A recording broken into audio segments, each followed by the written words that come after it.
કેન્દ્રની અંદર 2014માં વિવિધ ચૂંટણી પ્રચાર દરમિયાન બદલાવ માટે મત માંગનારી મોદી સરકાર સત્તામાં આવતાની સાથે જ નેમ ચેન્જર તરીકે કામ કરી રહી છે। ચૂંટણી પહેલા સભાની અંદર ગેમ ચેન્જરની વાતો કરનાર મોદી સરકાર છેલ્લા 11 વર્ષની અંદર નામ બદલાવની કામગીરી એટલે કે નેમ ચેન્જર તરીકે કામ કરી રહી છે। કોંગ્રેસની વિશે ગમે તેમ અનાપ શનાપ આક્ષેપો કરવા, પણ એક પણ યોજના એવી નથી મોદી સરકારની કે જેમને પોતે શરૂ કરી હોય અને એનો શ્રેય લઈ શકે, કારણ કે એમને હંમેશા બદલાની ભાવનાથી કામ કરી રહી છે। અને એનું તાજેતરનું ઉદાહરણ સમગ્ર વિશ્વની અંદરની સૌથી મોટી રોજગાર યોજના મનરેગા, મહાત્મા ગાંધી રૂરલ આજીવિકા તરીકેની રોજગાર યોજના તરીકેની સફળતા, અને આ યોજનાને સંપૂર્ણપણે ખલાસ કરીને મહાત્મા ગાંધીના નામને ભૂસવા માટે, એમના વિચારને ભૂસવા માટેની જે માનસિકતા છે મોદી સરકારની, એના ભાગરૂપે આ એમને કામ કર્યું છે। દેશની અંદર ચાલતી કેન્દ્રના શાસનમાં શરૂ થયેલી નિર્મળ ભારત અભિયાન, એનું નામ બદલ્યું નેશનલ મેન્યુફેક્ચરિંગ પોલિસી, એનું નામ બદલીને મેક ઇન ઇન્ડિયા કરે। National girl child day programme, Beti Bachao Beti પઢાઓનો અભિયાન કરે, ભલે બેટી સલામત ન હોય ને શાળાઓ બંધ કરવામાં આવતી હોય, અને જુદી જુદી યોજનાઓ, સ્વાવલંબન યોજના હોય, નેશનલ ઈ ગવર્નન્સ પ્લાન, આવી 30 થી વધુ યોજનાઓ, અને છેલ્લે મનરેગા યોજનાને પણ ખલાસ કરવાનું પાપ મોદી સરકારે કરી દેશના લાખો શ્રમિકોના હક ઉપર તરાપ મારવાનું પાપ કર્યું છે। કોંગ્રેસ પક્ષે હંમેશા ગરીબ લોકો માટે, દેશના સામાન્ય લોકો માટે અને મધ્યમ વર્ગને એની તમામ ક્ષેત્રમાં પ્રગતિ થાય, એટલે કે શિક્ષણનો અધિકાર હોય, સામાન્ય નાગરિકને સશક્ત બનાવવાનો એટલે કે રાઇટ ટુ ઇન્ફોર્મેશન, માહિતી અધિકાર હોય, આદિવાસી સમાજને જંગલના જમીનના અધિકાર આપવાની વાત હોય, કે પછી ખેડૂતોને યોગ્ય વળતર સાથેની વાત હોય, કોંગ્રેસ પક્ષે હંમેશા એ કામ એ દિશામાં કર્યું ને મજબૂતીથી કર્યું છે। અન્ન સુરક્ષા કાયદો પણ ફોટો જેવી મોદી સરકારે હંમેશા કોંગ્રેસના શાસનમાં શરૂ થયેલી યોજનામાં પોતાનો ફોટો લગાડી અને રીબ્રાન્ડિંગ કરવાનો પ્રયત્ન કર્યો। મોદી સરકાર પોતાના શુદ્ધ બુદ્ધિ સાથે કામ કર્યું હોય અને પોતાની દીર્ઘદ્રષ્ટિ હોય તો પોતાના નામો પર પોતાની યોજના શરૂ કરી શકે, એમાં કોઈને કઈ વાંધો ન હોય શકે, પણ આ યોજના બદલાવથી ખાલી નામ બદલવાની પ્રક્રિયા નથી।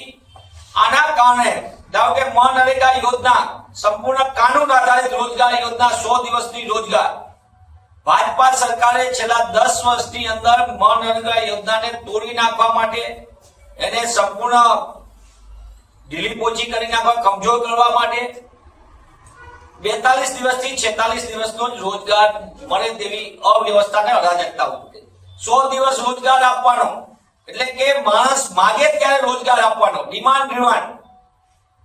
પણ મોદી સરકારે ઉલટું કામ કર્યું, અને તેમ છતાં એમનું ત્યાંથી અટકા નહીં તો એ સંપૂર્ણ યોજનાને ખતમ કરવાનું પાપ પણ મોદી સરકારે કર્યું છે। દેશની અંદર હું આપના માધ્યમથી મોદી સરકારને પૂછવા માંગુ છું કે તમે 2014 પહેલા ગેમ ચેન્જર તરીકેની મોટી મોટી દાવા કર્યા, આજે તમે નેમ ચેન્જર તરીકે કામ કરી રહ્યા છો। 30 વર્ષ ગુજરાતમાં એક તો આઈઆઈએમ કે એનઆઈટી કે આઈઆઈટી બનાવી જુઓ, સેન્ટ્રલ યુનિવર્સિટી તમે બનાવી જુઓ, એ પ્રકારની સંસ્થા જેની ઉલટાનું સરદાર વલ્લભભાઈના નામ ઉપરની એમના દ્રષ્ટિકોણથી સ્થપાયેલી બીએસ હોસ્પિટલ હોય તો એને ખતમ કરવાનું પાપ કર્યું મોદી સરકારે ગુજરાતમાં।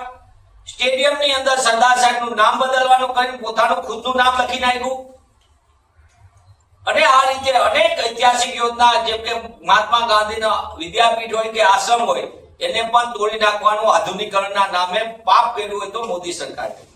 ત્યારે કોંગ્રેસ પક્ષ તરીકે અમે માંગ કરીએ છીએ કે મોદી સરકારની શુદ્ધ બુદ્ધિ સાથે તેઓ દેશના લોકોના કલ્યાણ માટે જો ખરેખર ઈચ્છતા હોય, અને એમને જે 2014 પહેલા વાયદો આપ્યો હતો બદલાવ માટેનો, એના માટે નક્કર કામગીરીનો દેશની જનતા સમક્ષ હિસાબ આપે। અને જે રીતે ગુજરાતમાં શિક્ષણની અવ્યવસ્થા, અરાજકતા સમગ્ર દેશની અંદર શિક્ષણના અધિકાર છીનવવાનું પાપ, સરકારી અને ગ્રાન્ટેડ શાળા કોલેજો બંધ કરવાનું પાપ એ મોદી સરકાર કરી રહી છે. શિક્ષણ રાજ્યનો અધિકાર પણ એમની નીતિગત જુઓ તો આખા દેશની અંદર એની તમને જ્યાં જ્યાં ભાજપા સરકાર છે ત્યાં શિક્ષણનો અધિકાર છીનવવાનું પાપ થાય. જ્યાં જ્યાં ભાજપા સરકાર ત્યાં જીવન જીવવાનો અધિકાર છીનવવાનું પાપ થાય. જ્યાં જ્યાં ભાજપા સરકાર ત્યાં જંગલના જમીનના અધિકાર છીનવવાનું પાપ થાય. જ્યાં જ્યાં ભાજપા સરકાર ત્યાં લોકોના રોજગાર છીનવવાનું પાપ થાય. અને જ્યાં જ્યાં ભાજપા સરકાર ત્યાં બદલાવનું કામકાજ થાય. બદલાવ માટે નહીં, બદલાવ માટેનું કામ થાય.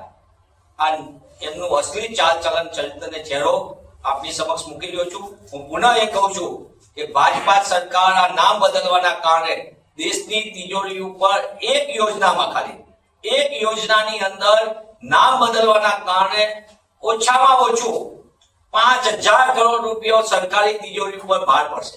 5,000 કરોડ રૂપિયાનો દેશની અંદરના 5 લાખ ગામની અંદર આ નવી ટેસ્ટરી થશે, નવા સ્ટેમ્પ બનશે, નવી પદ્ધતિઓ ઊભી થશે, નવી જાહેરાતો આવશે અને નવા હોર્ડિંગો લાગશે.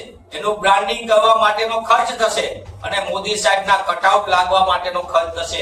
જે આપ ને મારા જેવા સામાન્ય નાગરિકો, ટેક્સપેયર નાગરિકો દેશના એના ગજવા ઉપર લૂંટ ચાલે છે. જેમ કે પેટ્રોલ ડીઝલમાં લૂંટ ચાલે છે, જેમ કે એક્સાઇઝ ડ્યુટીના નામે લૂંટ ચાલે છે, જેમ કે સેસના નામે લૂંટ ચાલે છે.